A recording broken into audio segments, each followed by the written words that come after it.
Hello guys, welcome to my channel. आज हम लोग देखेंगे ब्लड एंड इम्यून सिस्टम और इसका पहला पार्ट प्लाज्मा। ठीक है, तो चलिए देखते हैं प्लाज्मा एंड प्लाज्मा प्रोटीन। ठीक है, तो देखिए ब्लड हो गया। अब ब्लड के दो कंपोनेंट होंगे। देखिए, एक प्लाज्मा हो गया, एक फॉर्म्ड एलिमेंट हो गया। ठीक है, तो प्लाज्मा ब्लड का 55% फॉर्म करता है। कितना? 55%। एंड फॉर्म्ड एलिमेंट में क्या क्या आ गया? 45% में RBC, WBC and various thing. ठीक है, तो आरबीसी डब्ल्यूबीसी मेन सेल होते हैं किसमें? फॉर्म्ड एलिमेंट में। और प्लाज्मा बॉडी का कितना होता है? 55% की ब्लड का। ठीक है, ओके। ब्लड का 55% क्या होता है? प्लाज्मा। ओके, अब प्लाज्मा होता क्या है? प्लाज्मा एक क्लियर स्टॉक कलर फ्लूइड होता है with dissolve solid substance portion of the blood minus cellular element. Cellular element जो 45% हमने बता दिया, आरबीसी डब्ल्यूबीसी वो सब हो गया। ठीक है, it constitute 55% of the blood volume. ठीक है, अब आगे बढ़िए। कंपोजिशन में क्या क्या होता है? कंपोजिशन में plasma with the following constituent: water जो 91% होता है एंड रिमेनिंग 9% सॉलिड होता है। जिसमें क्या क्या होता है? Plasma protein. जैसे देखिए, 3 प्लाज्मा प्रोटीन होते हैं। कौन कौन? अल्बुमिन। अगर आपने 12th का आपका बुक का याद, 11th का बुक याद होगा, तो अल्बुमिन क्या करता था? Osmotic balance. ठीक है, ऑस्मोटिक बैलेंस मतलब फ्लूइड की बैलेंस में क्या कौन काम करता है? Albumin protein. उसके बाद आता है ग्लोबुलिन। ग्लोबुलिन क्या करता है? डिफेंस मैकेनिज्म में काम करता है। डिफेंस कैसे करता है ग्लोबुलिन? ग्लोबुलिन डिफेंस कैसे करता है? तो इसमें 3 होते हैं ग्लोबुलिन्स में: alpha, beta and gamma globulin. ठीक है, तो इसका जो गामा ग्लोबुलिन है वो एक एंटीबॉडी की तरह परफॉर्म करता है। ओके, और एक कौन सा वर्ग गया? फिब्रिनोजन। तो फिब्रिनोजन नाम से ही पता चल रहा है फिब्रिनोजन है, तो ये फाइब्रिन बनाएगा जो क्लॉटिंग में हेल्प करेगा। किसमें? क्लॉटिंग में। ओके, ठीक है। फिब्रिन, तो 3 प्रोटीन इसके मेजर प्रोटीन होते हैं। कौन कौन? Alpha, albumin, globulin and fibrinogen. Albumin क्या कर रहा है? Osmotic balance. ग्लोबुलिन्स क्या कर रहा है? Defence mechanism. फाइब्रिनोजन क्या कर रहा है? Clotting factor. ओके, तो चलिए आगे बढ़ते हैं। ये तो हो ही गया। अब देखिए, ये क्लासिफिकेशन ऑफ प्लाज्मा प्रोटीन। ठीक है, तो plasma protein form a major solid constituent of plasma. The total plasma concentration is 7.4 gram per decilitre, जो भी है, रेंज फ्रॉम इतना टू इतना। The major plasma protein. अब मेजर प्लाज्मा प्रोटीन कौन कौन होंगे? Albumin, globulins and fibrinogen. यही बता रहा था। सिंस सेरम, यही सब बता रहा। Since serum is a plasma minus अगर प्लाज्मा में से क्लोटिंग फैक्टर यानी फाइब्रिनोजन हटा दें तो उसको हम लोग क्या बोलेंगे? सेरम। सेरम क्या होगा? Plasma minus clotting factor. Clotting factor कौन है? फिब्रिनोजन। तो एक फिब्रिनोजन हटा दे तो अल्बुमिन, ग्लोबुलिन्स वगैरह किस में आ जाएंगे? सेरम्स में। ठीक है, therefore the albumin and globulin are usually refer to as serum albumin. इसीलिए उसको सेरम अल्बुमिन्स या सेरम ग्लोबुलिन्स कहते हैं, अल्बुमिन्स और ग्लोबुलिन्स को, क्योंकि क्लॉटिंग फैक्टर उसमें नहीं है। Presently more than 100 type of plasma protein have been identified. The original classification is based on the classical method of the precipitation describe. ठीक है, अब ये अल्बुमिन है जो 4.8, ग्लोबुलिन्स 2.3। सबसे मेजरली में अल्बुमिन प्रेजेंट होता है। लगभग 60% ऑफ प्लाज्मा प्रोटीन अल्बुमिन होता है। ठीक है, अब देखिए ग्लोबुलिन्स का मैंने 3 पार्ट बताया: alpha globulins, beta globulins and gamma globulin. उसके बाद फिब्रिनोजन। तो ये तीन होते हैं और 3 मेन पार्ट होते हैं किसके?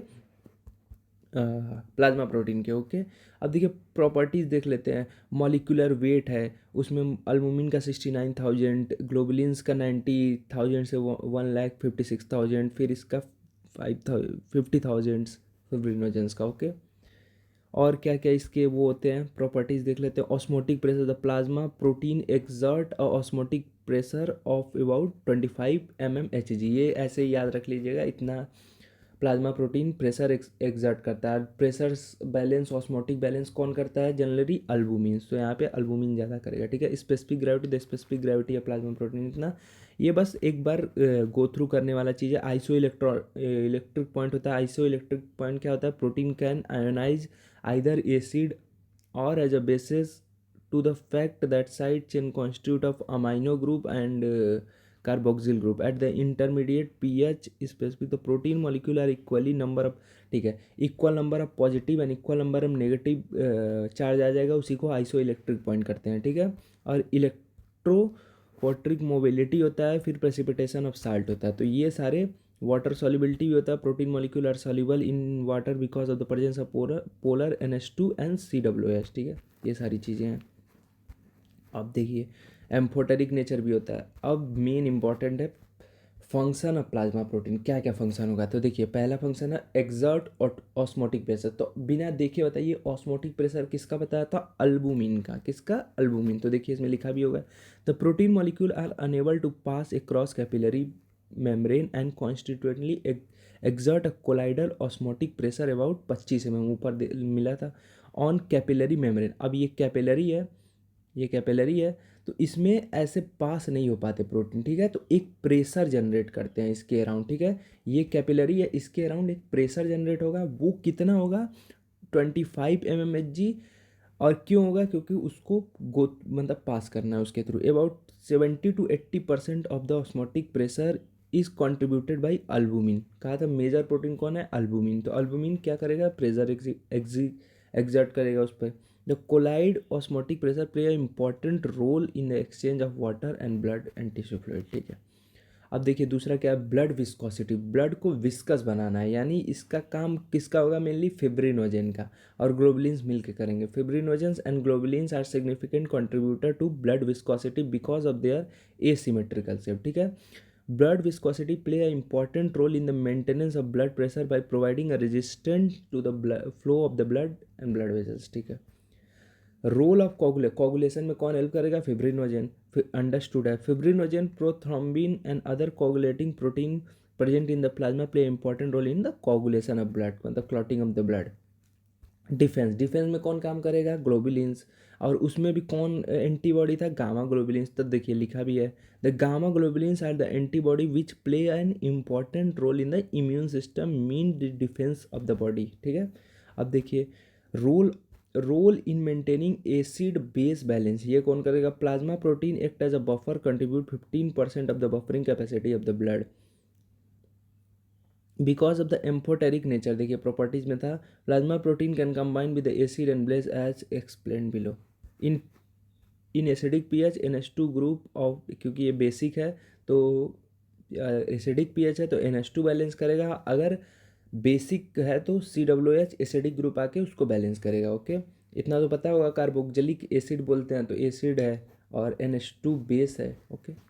ट्रांसपोर्ट सिस्टम, तो ट्रांसपोर्ट सिस्टम क्यों लिखा है, क्योंकि कई ऐसे प्रोटीन होते हैं जो मतलब इजीली पास नहीं कर पाते, तो वो प्लाज्मा प्रोटीन के साथ कंबाइन करते हैं, मतलब ये रूट है तो ये अकेले नहीं पास करेंगे। लेकिन अगर इस पर प्लाज्मा प्रोटीन आके अटैच कर जाए, मतलब अगर प्लाज्मा प्रोटीन कॉम्प्लेक्स बना ले तो ये इसके पार चले जाएंगे। तो क्या करेगा, कॉम्प्लेक्स बना के उसको पार करा देगा, ठीक है, रास्ता देगा, राही है ये। Transport function, plasma protein combine easily with many substance and play an essential role in their transport. Carbon dioxide is transported by plasma protein. देखिए carbamino compound. Thyroxine is transported by alpha globulins by thyroxine binding protein. Cortisol is transported by transcortin with the mucoprotein. Vitamin A, D, E are transported by high and low density lipoprotein. Vitamin B12 transport. तो ये various example हैं जो वो transport में मदद करता है, ठीक है। अब देखिए role of reserve protein, plasma protein serve a reserve protein and are utilize by the body during the condition fasting. ये मतलब फास्टिंग वगैरह में भी प्लाज्मा प्रोटीन का यूज किया जा सकता है। Role of suspension stability of the blood cell, suspension stability refers to the property of the RBC by virtue of which remain uniformly suspended in the blood, ठीक है। ग्लोबुलिन्स एंड फाइब्रिनोजेंस इसको accelerate करते हैं। Fibrinolytic process में क्या होता है, the enzyme fibrinolytic system digest intravascular clot, ये थ्रोम्बस नहीं बनने देता है, इसमें भी प्लाज्मा प्रोटीन हेल्प करेगा। Role in genetic information, plasma protein exhibit a polymorphism is a Mendelian trait that exist in the population differing prevalence there is a serve value, ठीक है। अब देखिए ये सारी चीज़ें हो गए। अब देखते हैं सिंथेसिस ऑफ प्लाज्मा प्रोटीन, कहाँ पे ये सिंथेसिस होता है, साइट ऑफ सिंथेसिस का। In embryo plasma protein are synthesize by the mesenchymal cell, ठीक है। अनडिफरेंशिएटेड मीजेनकाइमल सेल सारे सेल्स का फॉर्म करते हैं, एक तरह से स्टेम सेल होते हैं। तो वो एम्ब्रियो में तो यहाँ से बनेगा। First the albumin is produce, क्यों, क्योंकि ये बल्क अमाउंट में है और ये main osmotic balance of the blood capillary help कर रहा है, ठीक है। and then other protein is synthesized. In adult plasma, protein is synthesized as described below. The albumin and fibrinogen are synthesized mostly in the reticuloendothelial cell of liver. Liver में कौन, albumin और fibrinogen. Alpha and gamma globulin are synthesize in liver, spleen and bone marrow, ठीक है. और gamma globulin B lymphocyte से secrete होता है, synthesis होता है, ठीक है. Factor affecting the plasma protein, dietary protein other factor भी कुछ हैं, ठीक है. तो ये हो गए आपके प्लाज्मा प्रोटीन. मिलते हैं नेक्स्ट चैप्टर में. Thank you. तो इसमें मेन 3 प्रोटीन थे, albumin, globulins and fibrinogen. Albumin क्या कर रहा था, ऑस्मोटिक बैलेंस. ग्लोबुलिन्स क्या कर रहा था, डिफेंस मैकेनिज्म, जिसमें 3 थे, alpha, beta, gamma. Gamma help कर रहा था. और एक हो गया फिब्रिनोजन, जो फिब्रिन बना के क्लॉटिंग फैक्टर में हेल्प कर रहा था. मतलब ब्लड का जो मतलब खून वगैरह बहता है उसको क्लॉट कराने में मदद कौन कर रहा था, फिब्रिनोजन प्रोटीन. ओके, तो आज के लिए इतना ही. मिलते हैं नेक्स्ट चैप्टर में. थैंक यू गाइज, पार्ट 2 में. Thank you.